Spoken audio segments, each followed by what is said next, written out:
கர்த்தர் வார்த்தைக்காக போறோம். அல்லேலூயா. இவ்வளவுதான் சத்தம். அல்லேலூயா.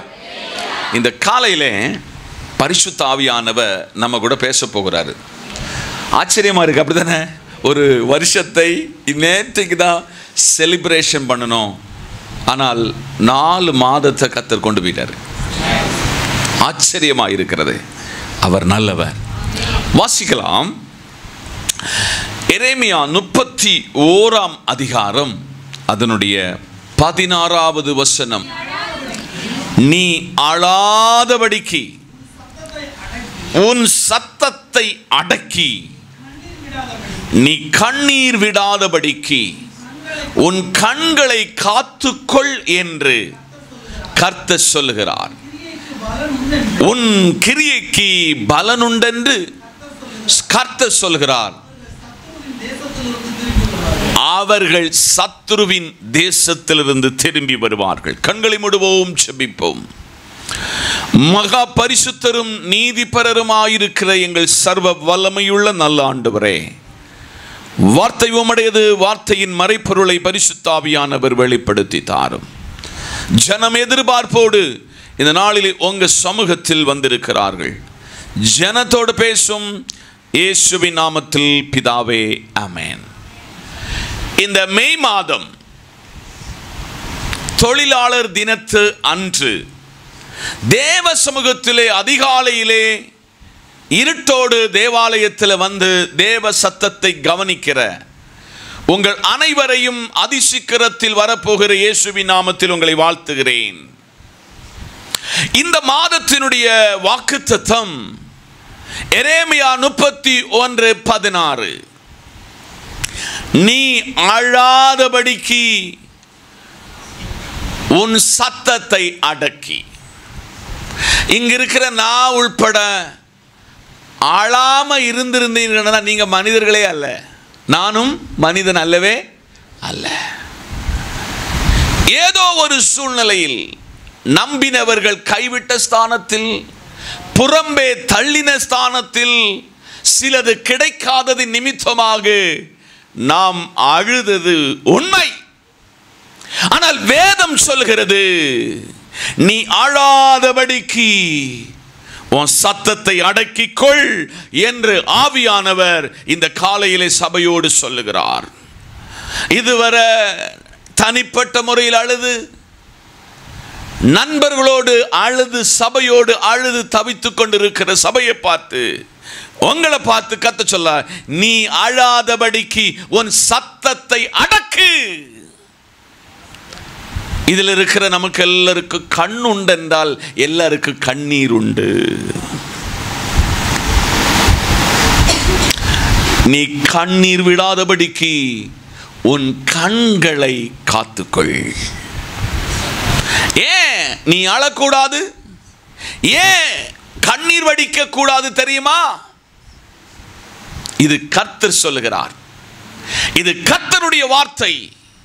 கர்த்தர் சொல்லுகிறதை எந்த மனிதன் ஒருவன் கீழ்ப்படுகிறானோ அவனை இம்மைக்குரிய வாழ்விலையும் நித்தியத்துக்குள்ளையும் கரை சேர்ப்பது என் தேவன் என்பதை இந்த காலையிலே உங்களுக்கு சொல்லுகிறேன். கரங்களை தட்டி கர்த்தர் நாமத்தை மகிமைப்படுத்துவோம். ஆனால் இன்னைக்குள்ள மகா மேன்மையான வாக்குத்தத்தம், உன் கிரியைக்கு பலனுண்டு. கரங்களை தட்டி. சோம்பேறியை தேவன் ஆசீர்வதித்ததாகவும், சோம்பேறியை கனம் பண்ணினதாகவும், சோம்பேறியை தேவன் உயர்த்தினதாகவும் வேதத்தில் எங்கும் எந்த சரித்திரமும் இல்லை. நான் பிரசங்கிக்கிற இயேசு கிறிஸ்து உழைக்கிறவர்கள் பட்சம், கிரியை செய்கிறவனின் பட்சம் என்பதை இந்த காலையிலே சொல்லுகிறேன். ஆதலால் சபையை பார்த்து பரிசுத்த ஆவியானவர் சொல்லுகிறார், உன் கிரியைக்கு என்ன உண்டு? பலனுண்டு. இது யார் சொல்லுகிறார் என்றால் கர்த்தர் சொல்லுகிறார். வேதாகமத்தில் கிரியைகளை குறித்து பல விளக்கங்கள் வியாக்கியானங்கள் இந்த பரிசுத்த வேதாகமம் நமக்கு தருகிறது. ஏசாயா 59 அதிகாரத்தின் 18வது வசனத்தை நாம் படிக்கும் பொழுது ஏசாயா 59:18 சொல்லுகிறது, கிரியைக்கு தக்க பலனை அளிப்பார். கரங்களை தட்டி, கிரியைக்கு தக்க பலன், தக்க பலன் அளிப்பார். நம்முடைய சத்துருக்களிடத்தில் உக்கிரகத்தை சரிகட்டி தம்முடைய பகைஞருக்கு தக்க பலனை, தீவுகளுக்கு தக்க பலனையும் சரிகட்டுவார். ஆதலால் இந்த காலையிலே பரிசுத்த ஆவியானவர் சொல்லுகிறார், கிரியையை எங்கெல்லாம் செய்கிறீங்களோ அதுக்கு பலன் உண்டு. உங்க பிள்ளைகளின் மேல எஃபெக்ட் எடுத்து அவங்களுக்காக ஜெபிக்கிற கிரியையுள்ள ஜெபம் அவர்களை உன்னத ஸ்தானத்தில் கொண்டு செல்லும். உங்க தொழிலை குறித்து, உங்களை குறித்து நீங்கள் மௌனமாயிராதபடிக்கு கர்த்தரிடத்தில் கிரியை செய்கிறவர்களாக இருந்தால் கர்த்தர் உங்களுக்கு அதனுடைய தக்க பலனை அளிப்பார். இந்த காலையிலே ஒரு தாயாரை தன் கிரியையின் நிமித்தம் ஒரு உன்னத நிலையில உயர்த்தப்பட்ட ஒரு தாயாரை இந்த காலையில் உங்களுக்கு அறிமுகப்படுத்த போகிறேன். நகோமி என்ற அப்பத்தின் வீட்டிலிருந்து புறப்பட்டு மோவாபுக்கு சென்று தன் கணவனை, தன் 2 செல்ல ஆண் பிள்ளைகளை இழந்து போனவள் ஓர்பாளை, ரூத்தை கூப்பிட்டு சொல்கிறாள், இனி நான் ஒரு விவாகமாய் 2 ஆண் பிள்ளைகளை பெற்று உங்களுக்கு விவாகம் செய்து கொடுப்பதற்கான எந்த முகாந்திரம் இல்லை. நான் அப்பத்தின் வீட்டுக்கு செல்கிறேன், அவ்வளவுதான். அதனால நீங்க உங்க வீட்டுக்கு போய்க்கொள்ளுங்க. முடிந்தால் உங்களுக்கு தக்கதான துணையையும் நீங்கள் என்ன செய்து கொள்ளுங்கள், செலக்ட் பண்ணிக்கொள்ளுங்கள். ஒரு மாமியாரை பார்த்தா ஒரு கெட்டி பிடிச்சு ஒரு முத்தம் கொடுத்தா பை, குட் பை. ஆனால் ரூத்து என்கிறவள் ஒரு கிரியை செய்வதற்கு, ஒரு ஆக்டிவிட்டிஸ்ல ஆக்டிவாக மாறினாள். உன்னுடைய தெய்வம் என்னுடைய தெய்வம், உன்னுடைய தேசம் என்னுடைய தேசம். மரணம் இல்லாமல் நம்ம 2 பேருக்கு என்ன கிடையாது, பிரிவினை கிடையாது. எவ்வளவு பெரிய ஒரு கிரியை! மோவாபின் ஜனம் 10 தலைமுறை வரையும் அப்பா பிதாவை என்று கூப்பிடத்தக்க புத்திரியம் சுயாகாரம் இல்லாத இழந்து போன அந்த சமுதாயத்தில், அந்த தேசத்தில் ரூத்துவனுடைய கிரியையை பரலோகம் அங்கீகரித்தது. கரங்களை தட்டி அவள் மாமியாரோடு கூட ஒரு கிரியையை அவள் ஸ்டார்ட் பண்ணி புறப்படுகிறாள். மாமியாருக்கு வேண்டி உழைக்கிற ஒரு கிரியை, மாமியாரை கனம் பண்ணுகிற ஒரு அட்மாஸ்பியர் இந்த ரூத்துக்கு இருந்தது. மாமியார் சொன்னபடியெல்லாம் அவ கேட்டா. ஆமென் சொல்லுங்க. மாமியார் சொன்னபடியெல்லாம். ஆனா மாமியாரை போஷிப்பதற்கு, மாமியாரை பட்டினி போடாம பாதுகாப்பதற்கு ரூத் ரொம்ப எஃபெக்ட் எடுத்து கிரியை செய்தாள். அப்படி கிரியையை கர்த்தர் அறிந்தார். நீங்கள் மற்ற எழுதிய சுவிசேஷத்தின் இயேசுவினுடைய வம்ச வரலாறு பட்டியலை எடுக்க சொல்ல, தாவீதை தொடங்கி போவஸை தொடங்கி அங்கே ஒருவள் வருகிறாள். அவள் தான் ரூத்து. உன் கிரியைக்கு தக்கதான பலனுண்டு. இன்னைக்கு கர்த்தர் கேட்கிற மகனே, மகளே, இந்த ஆண்டின் 4 மாசத்தில் உன் கிரியைக்கு என்ன பலன் கிடைத்திருக்கிறது? பைபிள் சொல்லுது, கிரியை இல்லாத விசுவாசம் செத்ததியா. கிரியை இல்லாத விசுவாசம் செத்தது. இன்னைக்கு கர்த்தர் சபையை பார்த்து சொல்கிறாரு, இந்த மாசத்துல நீங்க ஒரு பொருத்தனை பண்ணணும். எனக்கு தந்திருக்கிற சில கிஃப்ட, எனக்கு தந்திருக்கிற சில தாளந்துகளை நான் கிரியையில கொண்டு வரணும். இன்னைக்கு காலையில டிடிஐ ஊழியத்தில் 2 பேருக்கு காலையில் ஞானஸ்தானம் ஆகும். புளியறையில் 2 பேருக்கு ஞானஸ்தானம். நீண்ட 2 ஆண்டுகள் சபை மக்களோடு 10-20 பேரோடு பயணித்த பயணத்தினுடைய பிரதிபலனாகும் என்னுடைய தேவன் என் கிரியைக்குள்ள பலனை அறிகிறார், பலனை தருகிறார். இதுதான் கர்த்தர். அதனால் இன்றைக்கு காலையில கிரியை தேவ சமூகத்தில் செய்யும் பொழுது அதுக்கு பலன் இருக்கிறது. 2 வசனத்துக்குள்ள இந்த பிரசங்கத்தை நிறுத்த தேவ சமூகத்தில் ஜெபத்தோடு நிற்கிறேன். அப்போஸ்தல நடபடிகளின் புத்தகம் 26ஆம் அதிகாரம் அதனுடைய 20வது வசனம். அப்போஸ்தல நடபடிகள் 26:20. முன்பு தமஸ்குருவிலும் எருசலேமிலும் யூதேயா தேசமுள்ளவர்களிடத்திலும் பின்பு புறஜாதிகளிடத்திலும் நான் போய் அவர்கள் தேவனிடத்தில் மனம் திரும்ப குணப்படவும் மனம் திரும்புதலுக்கு ஏற்ற கிரியைகளை வேண்டுமென்று அறிவித்தேன். எல்லாரும் இங்க கவனிக்கணும்.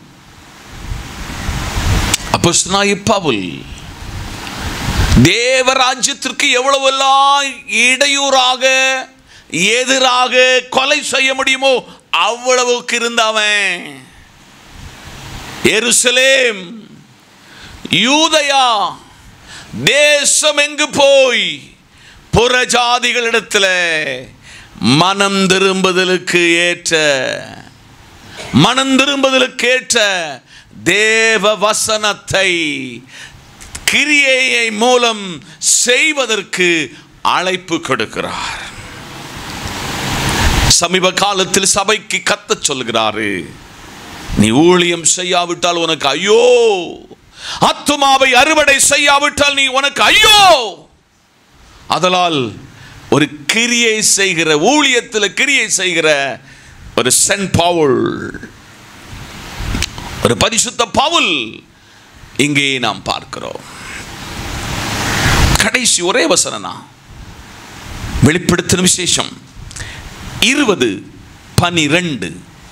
வெளிப்படுத்தின விசேஷம் 20:12.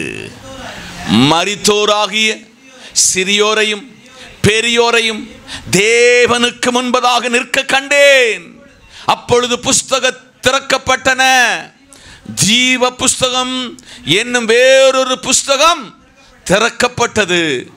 அப்பொழுது அந்த புஸ்தகங்களில் எழுதப்பட்டவைகளின்படி மரித்தோர் தங்கள் தங்கள் கிரியைக்கு தக்கதாக கரங்களை தட்டி பத்மோ தீவுக்கு நாடு கடத்தப்பட்ட தேவ மனிதனை கொண்டு பரிசுத்த ஆவியானவர் எழுதி கொடுக்கிறார். மரித்தோராகிய சிறியவரையும் பெரியவரையும் தேவனுக்கு முன்பதாக நிற்க கண்டேன்.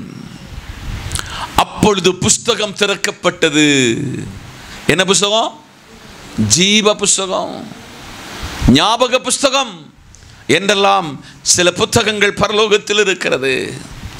அப்பொழுது அந்த புஸ்தகத்தில் எழுதியிருக்கிறப்பட்டபடியே மரித்தோர் தங்கள் தங்கள் கிரியைக்கு தக்கதான நியாய தீர்ப்படைவார்கள். ஒரு நாள் நம்ம மரிப்போம். ஒரு நாள் இந்த மரணம் நம்மை வாரிக்கொள்ளும். ஆனால் நம்ம மரிக்கும் பொழுது இந்த பூமியில் நம்ம என்ன செய்தோம், என்ன கிரியை செய்தோம், அந்த கிரியைக்கு தக்க பலனை பரிசுத்த ஆவியானவர் உங்களுக்கு கொண்டு வருவார். அதனால் சபைக்கு சொல்கிற ஒரு ஹை தியாலஜி என்னன்னா, உனக்குடைய கிரியைக்கு என்ன இருக்கு? பலன் உண்டு. பக்கத்தில் கை இப்படி சொல்லுங்க, நம்ம கிரியைக்கு பலன் உண்டு. எரேமியா 31:16 மறுபடி சீக்கிரமாய் துரிதமாய் எடுத்துக்கொள்ளலாம். நீ அழாதபடிக்கு உன் சத்தத்தை அடக்கி நீ கண்ணீர் விடாதபடிக்கு உன் கண்களை காத்துக்கொள் என்று கர்த்தர் சொல்கிறார். உன் கிரியைக்கு பலனுண்டு என்று கர்த்தர் சொல்கிறார். அவர்கள் சத்துருவின் தேசத்திலிருந்து திரும்பி வருவார்கள். ஒண்ணு கூடி அந்த வசனத்தை நானே அழுத்தி சொல்லி இந்த வார்த்தையை இந்த இடத்துல நிறைவு செய்கிறேன். மகனே, நீ அழாத. மகளே, நீ கண்ணீர் வடிக்காத. கர்த்தர் சொல்லுகிறாரு, இனி நீ அழ வேண்டாம், இனி நீ கண்ணீர் விடிக்க வேண்டாம். உன் கிரியை, நீ அதிகாலையில் உன் தேசத்துக்காக ஜெபித்த ஜெபம், உன் பிள்ளைகளுக்காக ஜெபித்த ஜெபம், உன் குடும்பத்துக்காய் நீ அழுத அழுக, உன் தேசத்துக்காய் அழுத அழுக, உன் சபைக்காய் அழுத அழுகைய என் கண்கள் கண்டது, என் செவி கேட்டுச்சு என்று கர்த்தர் சொல்கிறாரு. உன் கிரியைக்கு என்ன உண்டு? உன் வாயை கட்டி வாய்த்த கட்டி கர்த்தருடைய ராஜ்யத்துக்கு என்று கொடுத்தாயே. நீ அனுபவிக்க வேண்டிய சுகத்தை தேவராஜ்யத்தின் கட்டுமான பணிக்காய் செய்தாயே. அநீதி செய்கிற தேவன் அல்ல, நீதி செய்கிற ஒரு ஆண்டவர். அதனால் இன்னைக்கு காலையில கர்த்தர் உரைக்கிற வார்த்தை, உன் கிரியைக்கு என்ன உண்டு? பலன் உண்டு. கிரியைக்கு பலன் தருகிற ஒரு மேசியா இந்த இடத்துல வந்து சொல்றாரு. நீ ஒரு நாள் நீ மரிப்ப. உனக்கு இந்த பூமியோடு முடிஞ்சு போகாது. நீ என்ன விதைச்சாயோ அதை அறுவடை செய்யக்கூடிய ஒரு இடம் உண்டு. மரித்தவராகிய சிறியவரையும் பெரியவரையும் நியாயாசனத்துக்கு முன்பதாக நிற்க கண்டேன். கர்த்தர் இந்த வார்த்தையினால் உங்களை ஆசீர்வதித்து கனப்படுத்தி மேன்மைப்படுத்தி அழகு பார்ப்பார் என்று மனமாற உங்களை வாழ்த்துகிறேன். ஆமென்.